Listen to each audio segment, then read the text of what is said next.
Good morning. I'm happy to be with you again today to talk to you about the Elizabethan Theatre. This week, we are exploring the play Othello by William Shakespeare.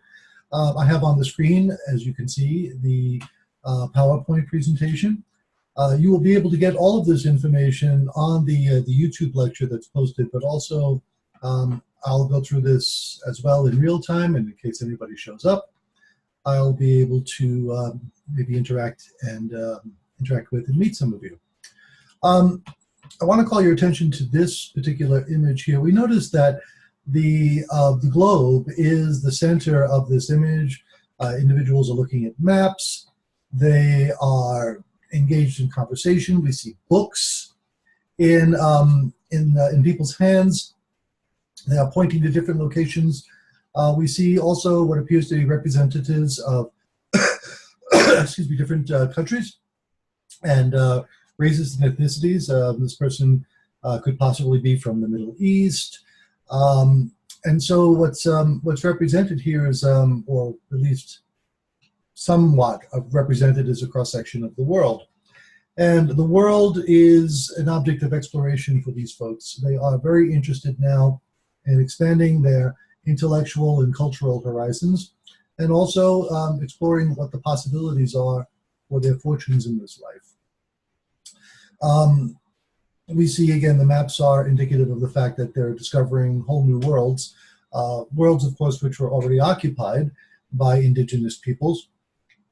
And one of the things that the play Othello asks us to confront is this idea of otherness and the perception of other people by the Europeans, and how they are represented in the literature and art of the Europeans. So it was natural for them to want to represent in their art some of what they were experiencing as they were traveling around the world. And so all of this was very, very new to them. And as we see in Othello, there is an attempt to try to control some of these forces, as represented by the Turks, with whom the Venetians are warring, and of course Othello himself, who as an African black is well domesticated in a sense by the Venetians, who have hired him to lead their army and to protect their interests against the Turks. But is Othello really one of them? That's the important question. He's very important to their success and to their well-being, but unfortunately, when it comes down to him actually marrying one of them, especially the daughters of one of them, Brabantio's daughter, Desdemona, there are all kinds of problems that are associated with this, mostly due to Othello's race. Traditionally, this role would have been played by a white actor in blackface, or some kind of makeup that would suggest more that he was of the Middle Eastern origin. So there is even a film version of this as late as the 1970s, in which Anthony Hopkins, you might know him from The Silence of the Lambs, plays Othello in a heavy black beard, and makeup designed to make him look like he is a man of Middle Eastern descent. But when we look at the text of the play, and we notice some of the racially motivated insults that are being leveled at Othello by, for example, Iago and his stooge Rodrigo, we see that the play is very clearly calling for a representation of, is very clearly representing someone who is of African descent. And so it wasn't until very late in theater history that the role of Othello was played by an actual black man. Paul Robeson played him in the 1940s, and Ira Aldridge, an English actor, played him in the 19th century. And so there is some history there that maybe some of you might be interested in exploring. Let's look at just some of the highlights of the PowerPoint presentation. This is the time of history known as the Renaissance. The word means rebirth. And what was being reborn was the culture of the ancient Greeks and Romans, as it was rediscovered from the late 13th to the late 17th centuries. Your ism here is humanism, and the humanist revival I will discuss on the next panel. But this is the guiding philosophy of the Renaissance, humanism. Some interesting historical facts, events occur. In 1453, the city of Constantinople falls to the Muslims. Greek scholars flee to Italy, bringing thousands of ancient texts with them. In 1465, Gutenberg invents the printing press. Dissemination of information on a large scale is now possible, and this is, of course, creating a demand for literacy. The more printed material there is, the more opportunities there are for people to read and to learn, and so more and more literacy becomes less and less the purview of the upper classes, and an opportunity and a privilege, in a sense, of the middle classes and lower classes as well. People are being encouraged to read the Bible in their own language and to see what the Bible says for themselves. That was at the heart of Luther's Reformation, the idea that we needed to decentralize religious authority from clerical hierarchies and reach the people more directly with spirituality and religion.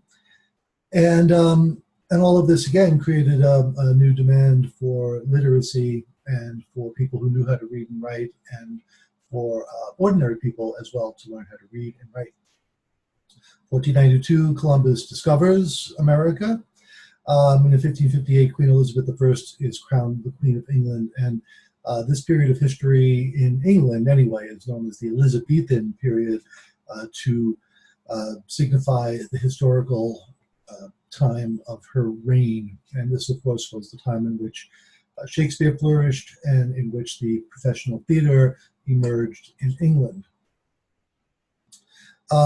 Humanism has some very particular characteristics. It is, again, a philosophical perspective of the Renaissance. The philosophy of the Middle Ages was primarily focused around religion, and specifically Christianity. They were trying to use Aristotle in a philosophical system known as scholasticism to apply reason to the teachings of the Catholic faith. And all of this was expounded by the great Catholic theologian Thomas Aquinas. And the collective approach, the collective view of humanity pervaded during the Middle Ages, but with the Renaissance, the human person as an individual becomes an object of study and an object of interest. The human person as he is constituted or she is constituted biologically, culturally, psychologically, politically, and socially.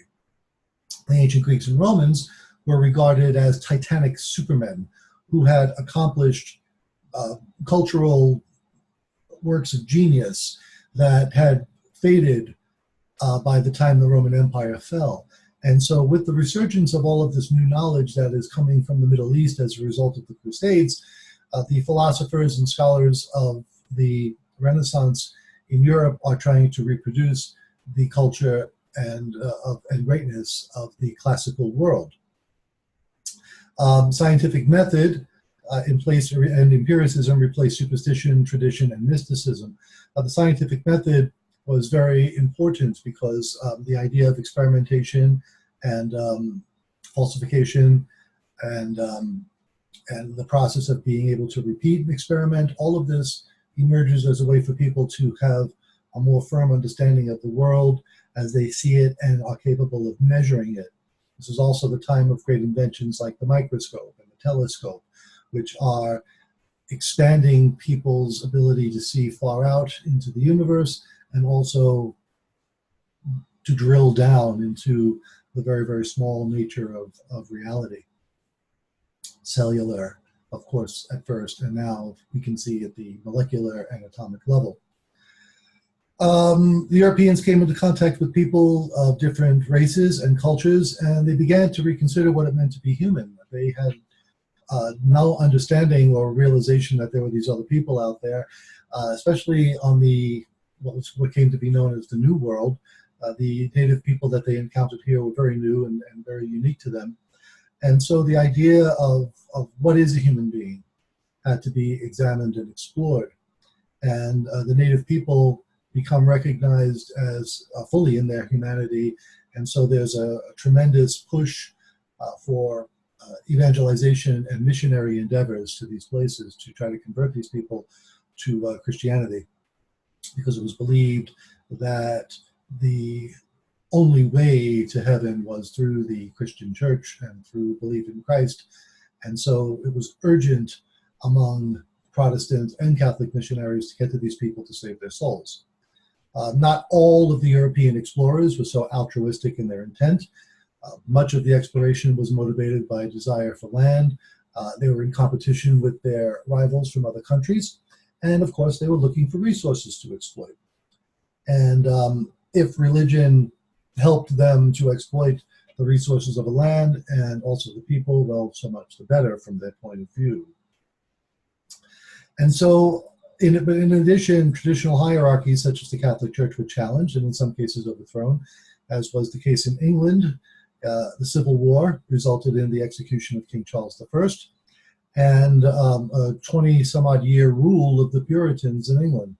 But the idea that you could kill the king and replace the government with a government of the people was a new one and a very challenging one to the aristocrats who enjoyed centuries of inherited privilege.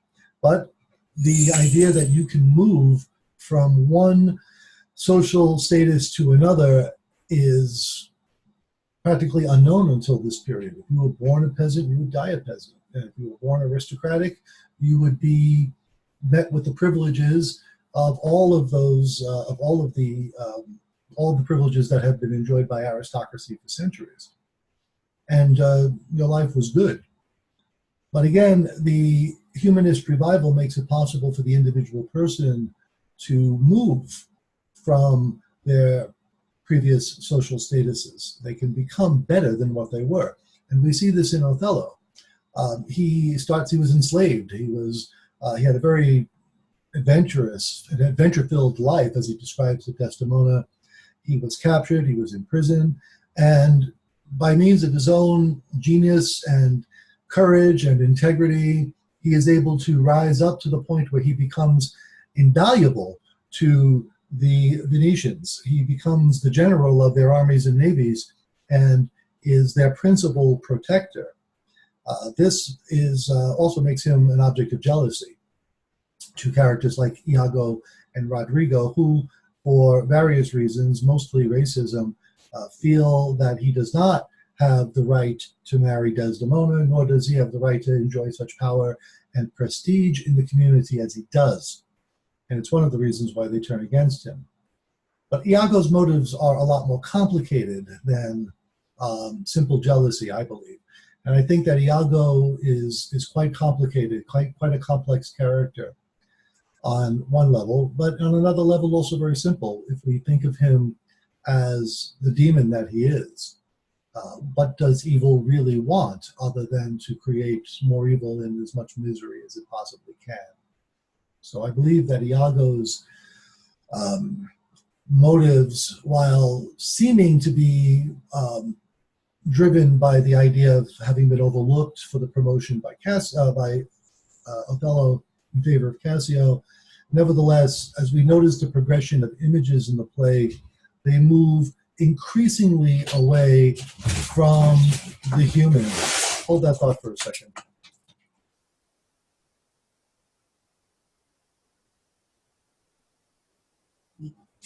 So Iago was once called by the poet Samuel Taylor Coleridge an example of a motiveless malignity, and this is going to come up in our discussion forum this week, that question of what do you suppose Coleridge meant when he described Iago as a motiveless malignity, and what does the play reveal to us about the nature of evil? Moving on to the next slide. The Elizabethan Theatre, this is a very interesting period in theatre history. Acting becomes a profession for the first time since the fall of Rome. Theatre becomes a business. The box office is invented for the purpose of being able to control access to the performance and create a gate through which people had to pass in order to pay money. And this is the way in which actors and investors and producers turn the theatre into a business. Before this, acting companies were usually associated with a royal patron, Each company received a patent or a license that required it, or that gave it permission to produce plays and to entertain. So we see that the theater was very much regulated by the government. And one of the things that you notice if you study theater history is how concerned authority figures have traditionally been about what the public was consuming in the theaters. They were concerned that the theaters might be giving people radical or revolutionary ideas, or teaching bad morals, or making vice and misbehavior seem enticing and fun and a lot more seeming to encourage people to pursue drunkenness and gambling and licentiousness and all of that. So when the theater appeared to be not a school for virtue, but more a playground for vice, that caused a lot of pushback as well. And of course, the government wanted to make sure that people were getting the right messages about government and about the place of people in society, and so they were regulating it and watching very closely. The patent members of a theater company held stock, basically, in the company, and they would share in the profits of the company. The companies also consisted of hired men who would be employed as extras or stage hands, musician, and house staff. They were paid salaries, but were not shareholders. And apprentices.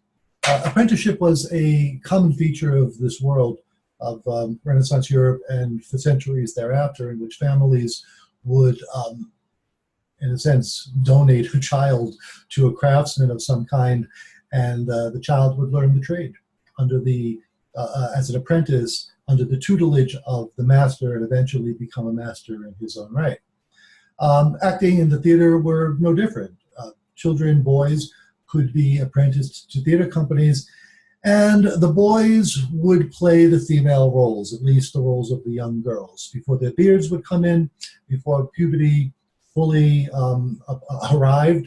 These boys with higher voices and more feminine features would be dressed up as girls, and they would play the female roles on the stage. Older actors would specialize in playing the older women, mothers and nurses and other figures who were sometimes comedic, like the nurse in Romeo and Juliet would have been played probably by the actor Will Kemp, who was a very large man in a dress. So these appearances, these drag performances, if you will, were sources of fun for the audience at the time, and again created a very interesting dynamic, especially in plays in which the female characters would disguise themselves as boys or as men, such as in Twelfth Night, where the character Viola disguises herself as a boy in order to avoid the potential problems of being a lone woman stranded on this island. So what you're watching, or what the Elizabethan audience was watching, was a boy playing a girl playing a boy, which makes for a very interesting theatrical dynamic. Back in those days, the scripts were purchased by the company and became its property. And Shakespeare was fortunate in that he had a controlling interest in the theater. He was a shareholder in the company as an actor, and he owned all the plays. This was one of the reasons why Shakespeare was probably one of the most successful practitioners of the art of the theater in all of its history. He retired when he was quite done and had accumulated a great deal of money and property, and was famous in his lifetime, revered in his lifetime as one of the great artists and poets of English literature. So we continue to read him today because he was one of the great geniuses of history, and because his plays speak to us even today. I was asked by a student yesterday, well, what makes a play canonical? In other words, why are certain works of literature, drama, painting, sculpture, etc., enshrined, if you will, in our culture and held up as objects of reverence, in a sense, of objects that must be continuously studied, objects that people should always be aware of their existence and have some contact with in order to be fully fleshed out as human beings? And the answer to that question, I think, is that it's because these works of art, whatever they are, were relevant to their time and express the nature of the time that they emerged from, but also there's a timelessness about them that continues to speak to subsequent generations. So these works of art aren't flashes in the pan or fads or novelties that exist for their own sake. These are works of art that manage to capture the spirit of a time and also transcend their own time to continue to speak to the rest of us down through history and give us insights into our own time. And that's the nature of genius, I believe. It continues to operate even beyond the period that it exists in. Think about much of what many of the cultural products of our society today. How much of the work of Adam Sandler is going to be studied by subsequent generations? I don't know. I mean, if the prophecy that we see in the movie Idiocracy is fulfilled, Adam Sandler and his films may be the equivalent of Shakespeare. But we see a lot of popular music also. Much of this stuff is not going to be remembered past a generation or two. They will fade away because they will be replaced by other trends and fads.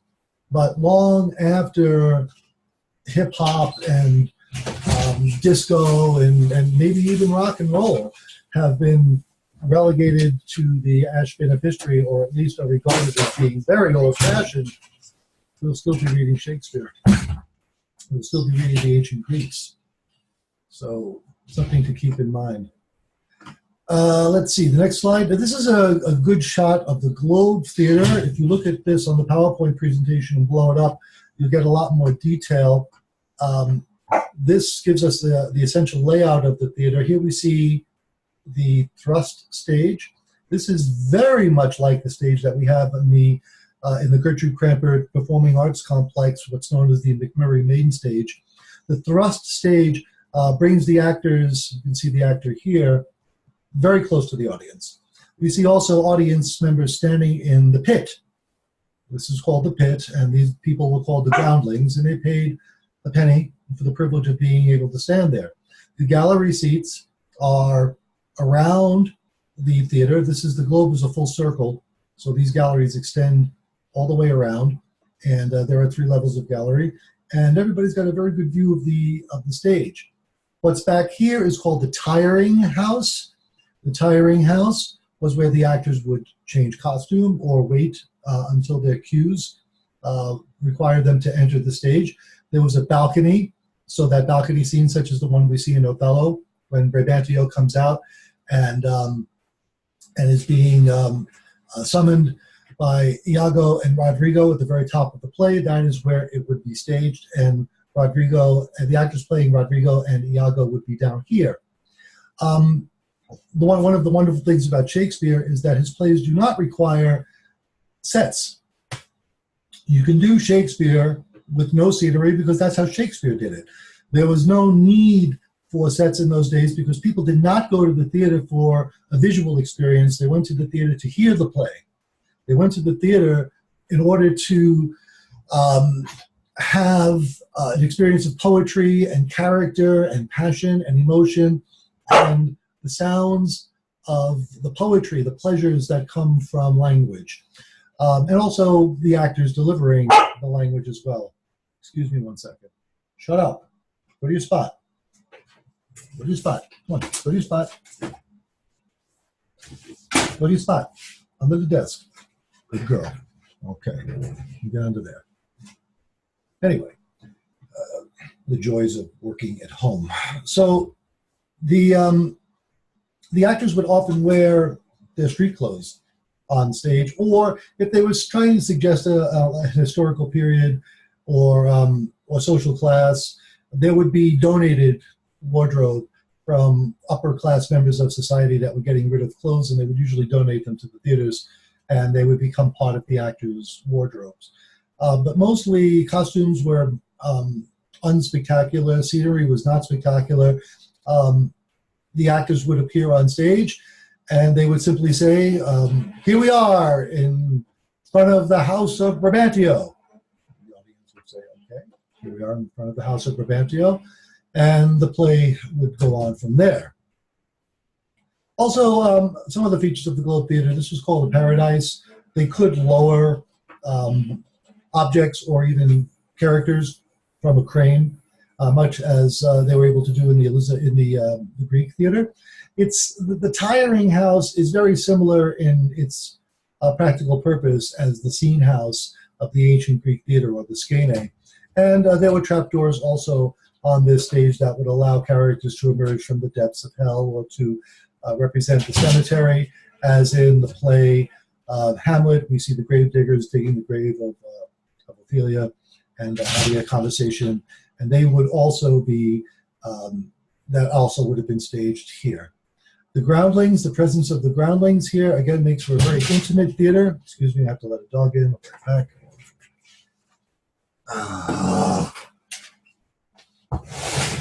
Come in, Lucy. Come in.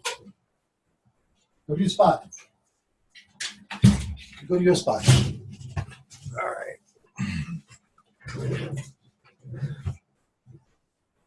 So,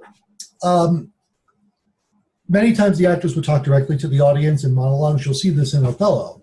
When Iago is monologuing, he is speaking directly to the audience. That's when he says, now, who is it that says I play the villain? He asks rhetorically. And in this way, the audience becomes almost like his confidant. There's no attempt in the Elizabethan theater to create that kind of separation between the world of the play and the world of the audience. The actors don't pretend that the audience is not there. The audience would often be very much involved with the play. They would sometimes talk back to the actors. If they didn't like what they were seeing, they would boo. If they loved what they saw, they would ask an actor to sometimes repeat a scene or a monologue. And so they were very much engaged. And if they didn't like the play, they would just ignore it, and they would do business with each other. They would talk, socialize, hang out. It would be just like having the TV set on in the background. But it was up to the actors in those days to get the audience engaged, to capture their attention. And it was a lot harder to do in those days than it is today. Here's a modern reconstruction of the Globe Theatre that dates from 1997, and you can see how, if you were to visit it, they have a very, very accurate rendition of what the Globe looked like in its time.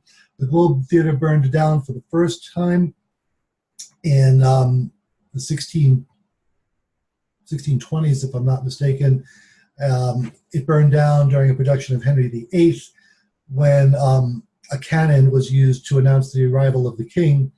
And in those days, they would use actual arsenal and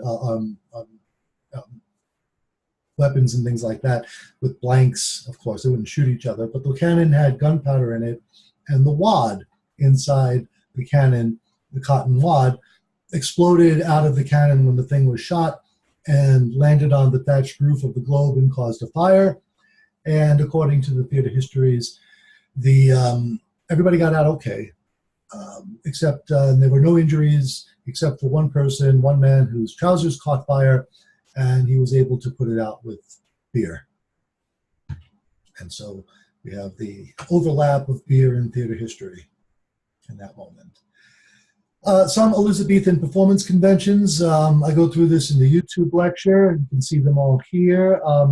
Plays were written in verse, and so these playwrights were really not playwrights. They were regarded as poets, basically. As I mentioned when we were talking about ancient Greece, the drama was a kind of poetry. It's a poem that you do by reenacting it. And so the stress is, the emphasis there was on the doing of the poem, and so that's why dramatists were regarded as poets. English, the poetry took the form of iambic pentameter. That's that's 10 syllables in 5 iambic feet. An iambic foot is 2 syllables in which the first syllable is unstressed and the second syllable is stressed. So you get a pattern that goes like this. Da da da da da da da da da da. That time of year thou mayest in me behold, when yellow leaves are not a few to hang upon the cold barren fires. The sonnet of Shakespeare, but you get the idea. Used to be that the plays were written in what were called rhyming couplets, but Christopher Marlowe, one of Shakespeare's contemporaries, and also Shakespeare himself, eventually broke the habit of writing the rhyming couplets, in which the end word of every other line, of every pair of lines, would rhyme, giving the play a sort of a sing-song kind of quality that was not terribly natural and would get boring to listen to after a while. So eventually Shakespeare changed to blank verse, and blank verse is requires the maintenance of the meter of the iambic pentameter, but you're not required to rhyme. And you get a certain music in the language, but not necessarily that repetitive sing-song that comes from the rhyming couplet. As I said, audiences went to hear the play. In France, as we're going to see in the next module, there were rules that were expected of the dramatists of the period. We'll get to that later. These were called the neoclassical rules, or the rules of unity. Shakespeare did not bother with them other than to create the 5-act structure, and that was as much as he was concerned about when it came to the unities of time, place, and action in the model of the Greeks, but we'll get to that later. The acting was very broad and declamatory, kind of hammy in a sense. But as it says here, the best actors, such as Richard Burbage, were able to achieve a more natural effect and psychological realism on stage, and that tends to be characteristic of all the great actors of history. They tend to bring something much more real and much more personal to the stage. Burbage was regarded as one of the greatest actors of all time, because Shakespeare wrote his greatest roles, his greatest tragic roles, for Burbage. So Hamlet, Othello, King Lear, Romeo, Benedict in Much Ado About Nothing. All of these roles were first performed by the great Richard Burbage, who was able to bring such intense psychological realism and intelligence to his characters. Plays were performed outdoors in public theaters such as the Globe, and this is where, as different from the Middle Ages, you would perform in a town square in the Middle Ages, but you couldn't really regulate access to the performance. When John Burbage, Richard Burbage's dad, and his collaborator and business partner John Brain created the Globe, they enclosed the space and made it so that people had to go through an entrance and pay money, and that's how they were able to invent the box office and control admission. Court masks and other entertainments would be held indoors in banquet halls of wealthy people. And as I mentioned, actors generally performed in the costumes that they owned or that the company owned, hand-me-downs from wealthy people. But characters such as kings or mythological figures were represented by appropriate costumes such as robes and crowns and wings, etc. Although it wasn't terribly important. When Julius Caesar was first performed in 1599 with Burbage in the role of Brutus, they basically were on stage in Elizabethan street clothes, and they took a sheet and they threw it over themselves and they called it a toga and said, here we are in ancient Rome. Really Roman looking here. And on with the play. That's not what the audience was there for at the time. And here's an example of what an Elizabethan actor would have looked like. Could be any time, could be any place, could be practically any play, we don't know. It's not certain what this image is from, what play this was representing, or even who this actor is. But we can see that it was commonplace for the actors to wear the cape and the doublet and the hose. You see him carrying a sword here, so he may be representing some kind of an aristocratic character. We don't know. But again, this is what the actors would have been wearing, and all you have to do is throw a sheet over you, and now you're in Rome. And finally, a little bit here on the context of Othello. The play is written in 1603 or 04 for the first time, and performed for the first time at the court of King James I in 1604 with Burbage in the title role. It's adapted from an earlier Italian novel called Il Cinquio by Giovanni Battista Gherardi. It was among Shakespeare's most popular plays.